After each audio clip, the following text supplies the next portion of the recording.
Assalamualaikum warahmatullahi wabarakatuh. Apa kabar anak-anak ustazah sekalian? Ustazah harap kita masih selalu semangat dan selalu dalam keadaan yang sehat walafiat serta dilindungi oleh Allah Subhanahu wa taala dari pandemi yang tengah terjadi pada saat ini. Hari ini kita akan membahas lagi materi mengenai sistem organisasi kehidupan.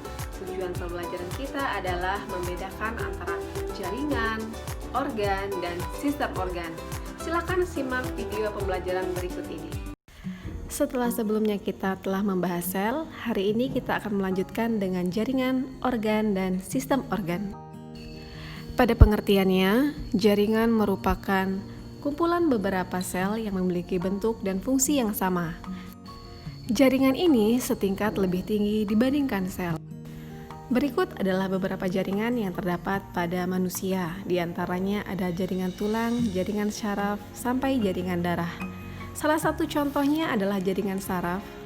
Jaringan saraf ini disusun oleh sel-sel saraf atau neuron, di mana fungsinya adalah untuk menerima dan menanggapi rangsangan yang diterima oleh tubuh.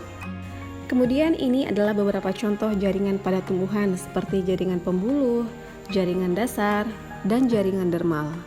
Salah satu jaringan yang terdapat pada tumbuhan adalah jaringan pengangkut atau jaringan pembuluh. Jaringan ini terdapat dua, yaitu xilem dan floem. Xilem di sini fungsinya adalah untuk mengangkut air, sedangkan floem adalah untuk mengangkut hasil fotosintesis. Setelah jaringan, tingkatan di atasnya ada organ. Organ ini merupakan kumpulan beberapa jaringan untuk melakukan fungsi tertentu. Tentu kalian sudah memahami beberapa organ yang terdapat pada manusia. Di antaranya ada hati, paru-paru, jantung, dan lain sebagainya. Sebagai contoh, organ jantung kita disusun dari beberapa jaringan, yakni jaringan otot, jaringan darah, dan jaringan saraf. Dan fungsi jantung adalah sebagai pusat peredaran darah. Berikut ini merupakan beberapa contoh organ yang terdapat pada tumbuhan, yaitu ada akar, daun, bunga, biji, dan batang. Organ daun terdiri atas beberapa jaringan yang menyusunnya, yakni epidermis, palisade, jaringan bunga karang, dan jaringan pembuluh, serta jaringan lainnya. Fungsi utama daun tentu adalah sebagai tempat berlangsungnya fotosintesis. Selanjutnya adalah sistem organ. Sistem organ merupakan kumpulan beberapa macam organ yang saling bekerja sama untuk melakukan fungsi tertentu. Sistem peredaran darah, sistem saraf, sistem pernafasan, sistem pencernaan, sistem rangka, dan sistem muskular merupakan beberapa contoh sistem yang terdapat pada manusia. Salah satu sistem yang terdapat pada manusia adalah sistem pencernaan. Sistem pencernaan ini terdiri atas beberapa organ yang menyusunnya, yaitu mulut, faring, kerongkongan, lambung, usus halus, usus besar, dan anus.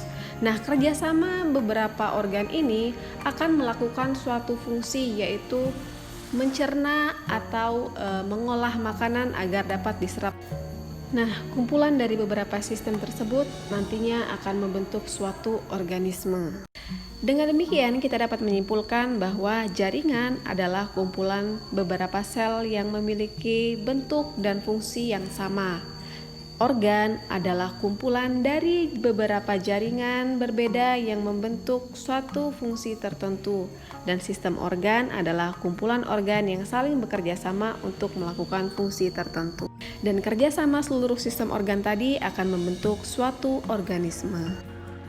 Baiklah anak-anak ustazah, demikianlah pembelajaran kita untuk hari ini. Semoga materi ini bisa kalian terima dengan baik. Ustazah akhiri, wassalamualaikum warahmatullahi wabarakatuh.